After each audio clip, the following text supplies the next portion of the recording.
নমস্কার, সবাইকে অনেক অনেক ভালোবাসা এবং শুভেচ্ছা। আমরা কথা দিয়েছিলাম যে নতুন ভিডিও নিয়ে ফিরে আসব। হ্যাঁ, আমরা আবারও ফিরে এসেছি। সুধীজন, গ্রাম ভালোবেসে ইউটিউব চ্যানেলের মাধ্যমে আবার আপনাদের সামনে ফিরে আসার সুযোগ হয়েছে আমাদের। আর এবার নিয়ে এসেছি আরও অনেক আনন্দদায়ক মুহূর্ত। দিনটি ছিল 28শে ডিসেম্বর। ঘড়ির কাঁটা টিকটিক করে 6টার ঘরে পৌঁছাতে না পৌঁছাতেই বিচারক মণ্ডলীর তৃতীয় হুইসেল। আর এই বিচারক মণ্ডলীর তৃতীয় হুইসেল জানান দিচ্ছে যে সময় হয়েছে নাটক দেখার। হ্যাঁ, প্রিয় সত্যিমণ্ডলী, ধোপাহাট সাংস্কৃতিক সম্মেলনী, আপনাদের সবার প্রিয় ধোপাহাট সাংস্কৃতিক সম্মেলনীর মঞ্চে অনুষ্ঠিত হবে সারা বাংলা একাঙ্ক নাটক প্রতিযোগিতা। আর কথা নয়, চলুন সবাই মিলে দেখি নাটক।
তুমি লঙ্কা নেবো সবাই যা না না না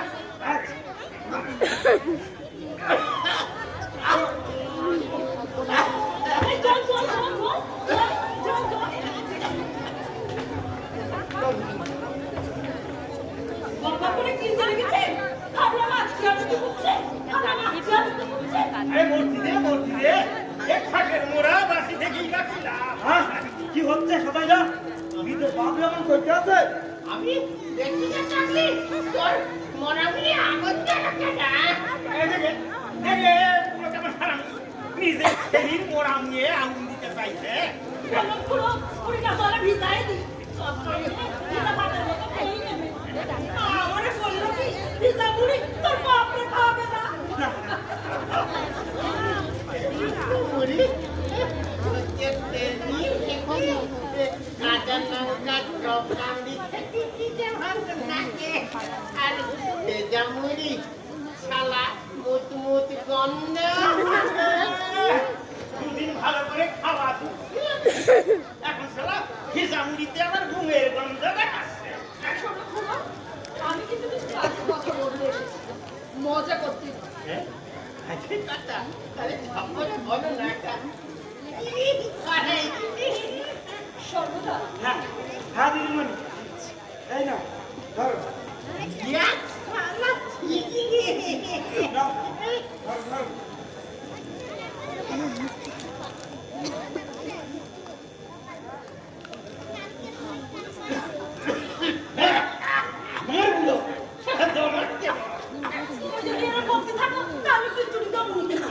এই নাও সবাই যা কিন্তু দু একদিন চমড়ি ভালো খাবার খেয়ে বা ওই সিগারেট খেলে তো জীবন চলবে না। কিছু তো একটা করতে হবে। বলি করবার আছে নাকি সরকারি কাজ কাম তো সব দিন হয় না। এ গা ভূতের গা, এখানে কোনো কাজ কাম নাই, এটাই মোদের দেবন। কিন্তু আমি তো গ্রামের প্রচার করেছি কাজের কথা। কেন তোমরা শুনবি? পাড়ার প্রত্যেকটা মনে মনে সঙ্গের দলে মিশে গানও গেয়েছে। বেরোটা কাল শুনেছি ভূত মানুষের বাড়ি এখন মানুষ ধরবে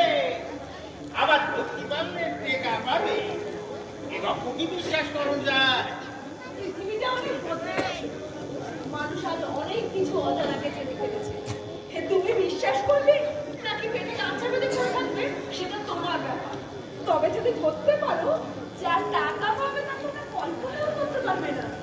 আচ্ছা দিদিমণি, ভূত ধরে তোমরা কি করবে?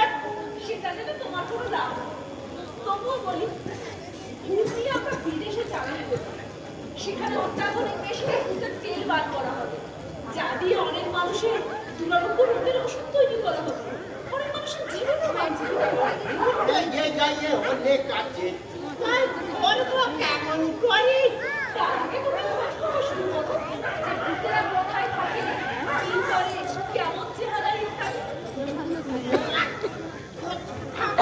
করার আগে ওরাই ছালা খুব খপ্প করি আমারে তুমি না বেচা শ্মশান পথে পা পাঠিয়ে রয়েছে, আবার মরার ভয়ে পোয়ালা যাচ্ছে।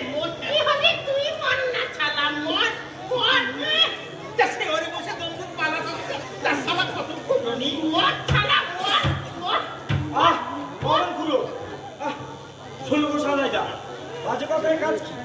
এ গায়ে ভূতের বেতার করুনি, চেষ্টা করতে তো কোনো খবর নাই।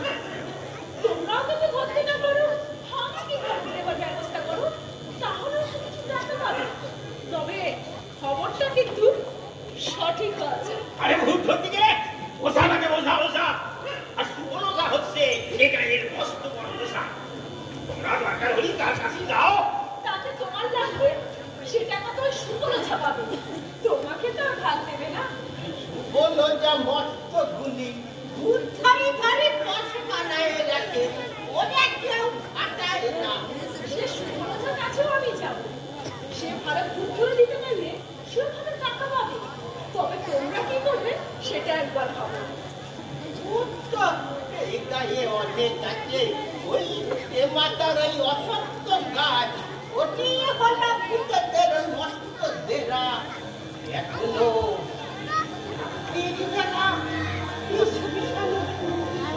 তাই নাকি? ইন্টারেস্টিং। খবরগুলো তুমি কোথায় গেছো? ভূত তো দেখেছি ইউকেরায় অনেক বছর আগে, তখন আমার পড়া দুই ঘর ইগল বিলবেট পাঁচ করে বিক্রি একরে সাজলে নিচে হঠাৎ গাছ ছিটছিট করে উঠলো। আর বলতেছে কি একটা মেজো ভূত এখন আমার পেছনেছে। আমি দু কদম যাই, ভূত বলে এ পাবো মাছতে না খাই মাছতে। তারপর দেখি একটা লালে ছানা দুখানা ভূত আমার পেছনেছে। আমি তা ছুটতে লেগেছি, ওরাও ছানা লম্বা লম্বা পায়ে ছোটে। তারপরে এ পাবো মাছতে না খাই মাছতে। ভয়ে আমার কোমরের খুশি খুলে দেবার জোগাড়, মাছকে মাছ গেল পরানোর ছুটি খানা করি নাই না জঙ্গলে। বলো কি? কাঁপতে কাঁপতে ঘরে ফিরি, ছগার বার মুখ ঠান্ডা। কি বললো কি বললো? বলে কিনা কনা কমিনছে নেচা বাং করি নেচা হই। সলেদা, তুমি ভূত দেখোনি? কেন দেখো নি? এ গায়ে ভূতের বেদান্ত অনেক, এই তো সপের যে শান্তি, ওরেও তো মাঝে মাঝে ভূতি ধরে। কেন তোমারে বলেনি? হ্যাঁ জানি, সর্বদাকেও বলেছি ভূত রাখতে বলতে, তাহলে আর ওর সংসারে কোনো অবস্থা নেই। এই বলো না ওর বউরে মারা বাগানিব, আর ওরে বউরে কবে আদি ভূতে মেরে দিল। এ গায়ে কত লোকের এই তো মেরে দিয়েছে ভূতে। নগা মাইতি, পরাণ মণ্ডল, রামচরণের মেয়ে, চিত্তিধরের বউ, কত কত। সুবর্ণতা কয় এ গায়ে 17 রকমের ভূত আছে। আর সুবর্ণতাকে নিয়ে 18 রকম, তাই না? বাবা পুরো কি জানে, ভূত দেখতে পাও না নাকি ভূতেরা সব পোশাক হচ্ছে? ভূতে মজা করা ভালো না, এটা কি হয়? তুমি সৌরা ফিরে যাও দিদিমণি, শেষে তোমার পরাণ কানা চলি যায়। ভূত মতরে টানে যাচ্ছে তো আমার শরীরে। তোমার গায়ে কোনো ভূতের সাথে নেই যে আমাকে ধরে। আমি তোমাদের একটা মন্ত্র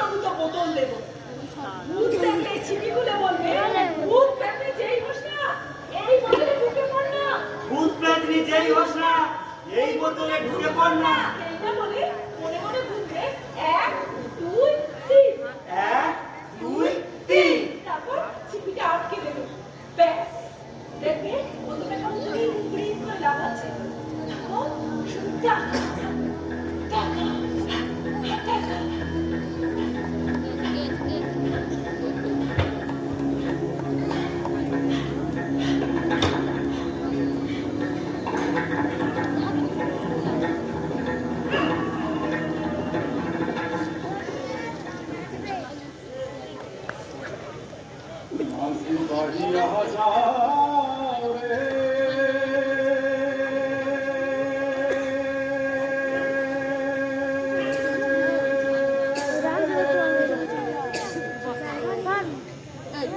অকুল দরিয়ার মাঝে আমার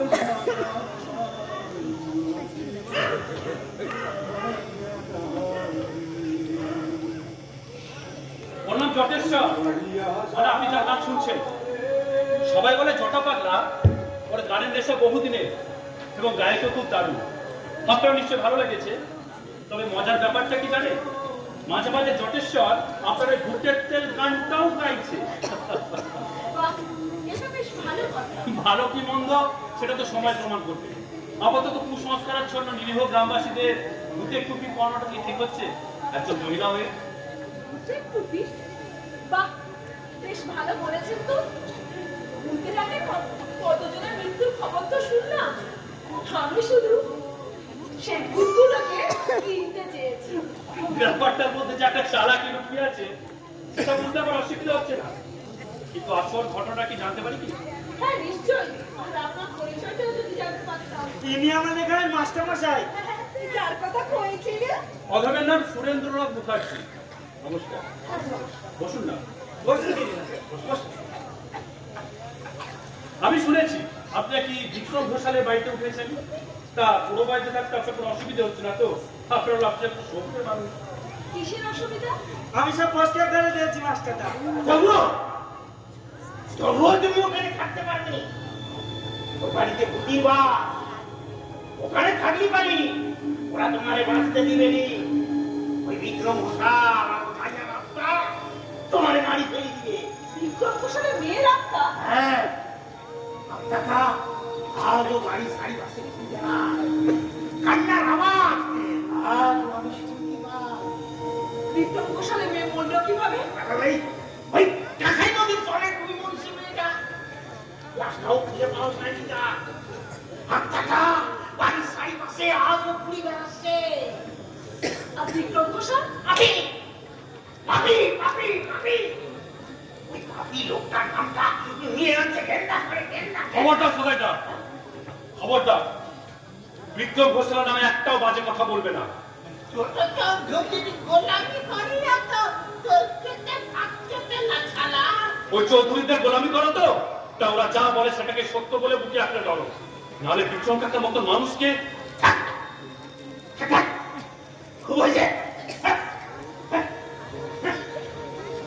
মাস্টার মশাই, দেখলেন তো হে গায়ে কত মানুষের মাথায় কত রকমের ভূতের টিভি পড়ানো হচ্ছে। তার মধ্যে আপনিও রাখেন না।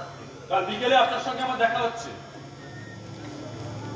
আপনার শক্তিগুলো সাজিয়ে রাখুন।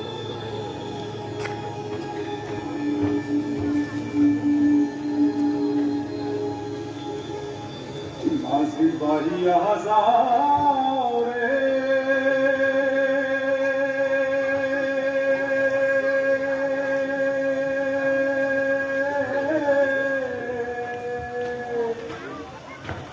অকুল দরিয়ার মাঝে আমার ভাঙা মাঝি বাড়িয়া যাও রে মাঝি বাড়িয়া যাও রে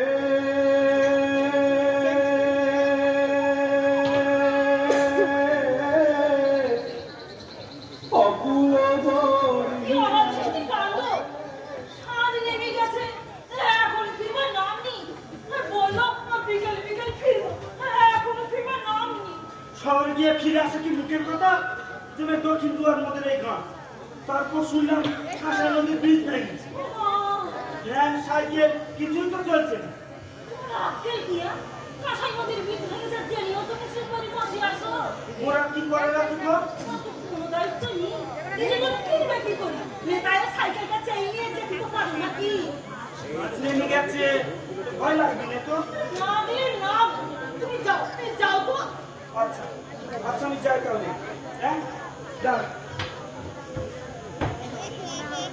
যাই তাহলে। ও এই নে, এই নাইট আমি আসছি। হ্যাঁ আচ্ছা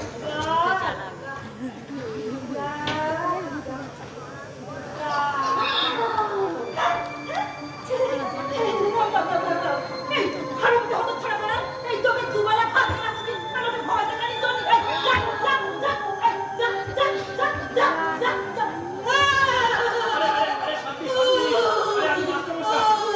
আরে কি হয়েছে কি? আমি মাস্টারমশাই। এসব করতে করতে যাবে, যাবে, যাবে, যাবে। আমি মাস্টারমশাই। এই, আমি মাস্টারমশাই। কি হয়েছে? তুমি মাস্টার কেন? কেন? তোমার দিদিমণি কোথায়? নেই মানে? আজকে তো আমার আসার কথা ছিল। এমনটা ভেবেছিলাম। শান্তি তোকে রাখতে হবে না, আমি সকাল সকাল শহরে যাব, বিকেল বিকেল ফেরার কথা, এখনো ফেরেনি। আর ফিরবে বলে মনে হয় না। হয়তো আমার সঙ্গে দেখা করতে চান না উনি হয়তো। ঠিক আছে, আমি তো আসি শান্তি, পরে আসবো। শান্তি, মাস্টারমশাই তো আমার সঙ্গে দেখা করতে এসেছে। আমি অবশ্য অনেক দেরি করে ফেলেছি, সরি। দিদিমণি, তুই ফিরলে কেমন করি গো? আমি তো একা একা ভয় মরে যাই। আমার নেতায় সাইকেল নিয়ে ওনাকে দেখতে যেতে পাঠালো। দেখো দেখি, আসলে আমি অনেকক্ষণ আগে ফিরেছি, কাঁসাই নদীর ধোপা ঘাটে গিয়েছিলাম। ধোপা ঘাট? ওই ঘাট আপনি ছিলেন কেমন করে? দেখুন না, এই ফুলগুলো ধোপা ঘাটের পাশ থেকেই আনা। লিলি ফুল? আপনি চিনি? চিনি তো। আপনি যে বাড়িতে সেন্টার নিয়েছেন? হ্যাঁ, ঘোষাল বাড়ি। এই বাড়ির মেয়েটির নামও ছিল লিলি। ইন্টারেস্টিং। আর কাঁসাই নদীর ধোপা ঘাট ছিল ওর খুব প্রিয় জায়গা। জানেন, লিলি আমার খুব প্রিয় ফুল। হ্যাঁ, আমারও। রিয়েলি? What a coincidence! তাহলে এগুলো আপনি? No, thanks. ওয়েল, সামনে ভেতরে একটা মাটির ঘট আছে, ওখানে করে জল ভরে নিয়ে যান। আচ্ছা, ওই যে ইয়ার্কি আছে, সামনে আপনি হাঁটি সামনে না। দেখো দেখি কাণ্ড, আপনি তো মনে হয় ভয় জানিয়ে দিয়েছিলেন। কেন? কি আছে? ভাগ্যিস জটের সামনে একটু ভিত্তি রেখেছে, ও না বলি তো আমি চটি পা খেতাম। ঠিক আছে, তুমি এখন শান্তিকে নিয়ে বাড়ি যাও। এছাড়া বড্ড ভয় পেয়েছে। আচ্ছা আচ্ছা, নেতার সাইকেলটা তাহলে আগে ফেরত দিয়ে আসি। আসছি গো মাস্টার দা, আসছি।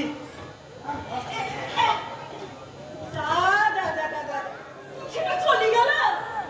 আসছে বাবা, আসছে।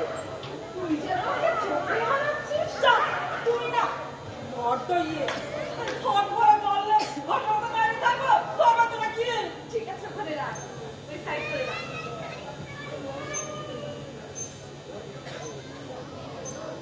শান্তি, হ্যাঁ, ভালো চা এনেছি জানিস? আর সবার জন্য চা বানাবো, আর কিছু কাপিসও কিনে নিয়েছি, ব্যাগের মধ্যে আছে। আমার চা কোনো প্রয়োজন নেই। শান্তি, তোকে চা বানাম, তুই সেটাই করে চা।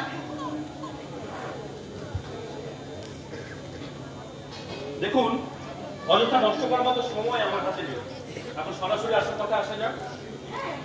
শান্ত গ্রামের মানুষগুলোকে মিথ্যে লোক ডেকে খেপাতে চাইছেন কেন? আপনার উদ্দেশ্যটা কি? ব্যবসা? ব্যবসা? তাড়াতাড়ি তো কি? আমি শুধু শুধু আপনাদের পেছনে টাকা খরচ করতে যাবো না। আমি কিন্তু সেই মানুষদের মধ্যে পড়ি না যাদের কথার জালে জড়িয়ে যা কিছু একটা বলে দেবেন। ভূত ধরা, কেনা বেচা, ভূতের যে বিষয়টা বর্তমানে ভালো, কিন্তু বাস্তবে তো অসম্ভব। দেখুন, এরোপ্লেন আবিষ্কার হবার আগে মানুষ কি কখনো ভেবেছিল কখনো তা সম্ভব? মানুষ একদিন আকাশ থেকে তার একটা বৈজ্ঞানিক ভিত্তি আছে, কিন্তু ভূতের অস্তিত্ব বিজ্ঞান স্বীকার করে না। বলেন কি? যে গ্রামের ভূতের হাতে মৃত্যুর ঘটনা সর্বজনবিদিত, সেই গ্রামের মানুষই আপনি বলছেন ভূতের কোনো অস্তিত্ব নেই? যা সত্য তা বলতে আমি ভয় পাই না। অথচ ভয় পান প্রতিবাদ আর প্রতিরোধ করতে। মানে? মানে আপনি চান না যে ভূত হয়? আপনি ভূত দেখেছেন কখনো? না। আপনাদের অকপট স্বীকারোক্তি শুনে ভালো লাগলো। এটাই সত্য, যা নেই তা চোখে দেখা যায় না। আশ্চর্য! তাহলে আপনি বেঁচে আছেন কিভাবে? তার মানে? মানে যে বাতাস থেকে স্বাস্থ্যবান করে মানুষ বেঁচে থাকে, সেই বাতাসকে তার চোখে দেখা যায়। আর আপনার কথা অনুযায়ী যা চোখে দেখা যায় না তার কোনো অস্তিত্ব নেই, তাহলে আপনি বেঁচে আছেন কিভাবে? আমরা বার্নিপুণতার সঙ্গে সত্যি আমি পেরে উঠবো না, কিন্তু এটা আমার জলের মতো পরিষ্কার। আপনার ভূত কেনা বেচার গল্প আপনার অন্য উদ্দেশ্যকে আড়াল করার চেষ্টা। আমি শুনেছি গ্রামের মানুষের জন্য আপনি অনেক ভালো।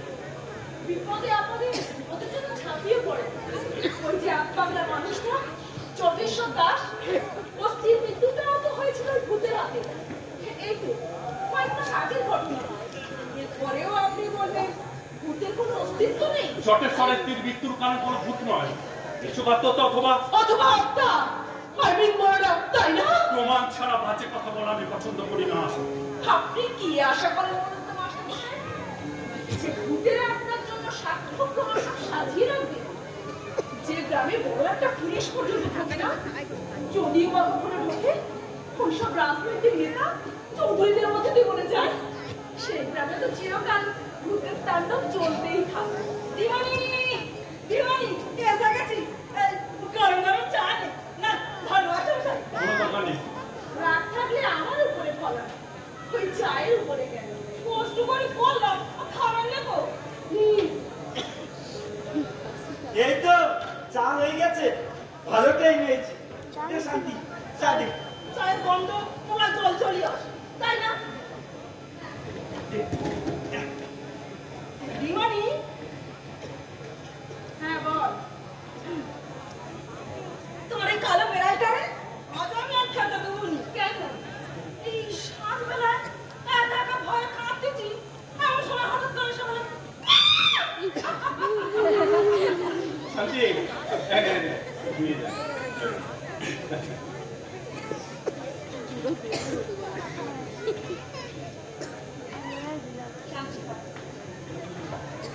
ঠিক আছে, তুই এবার বাড়ি যা।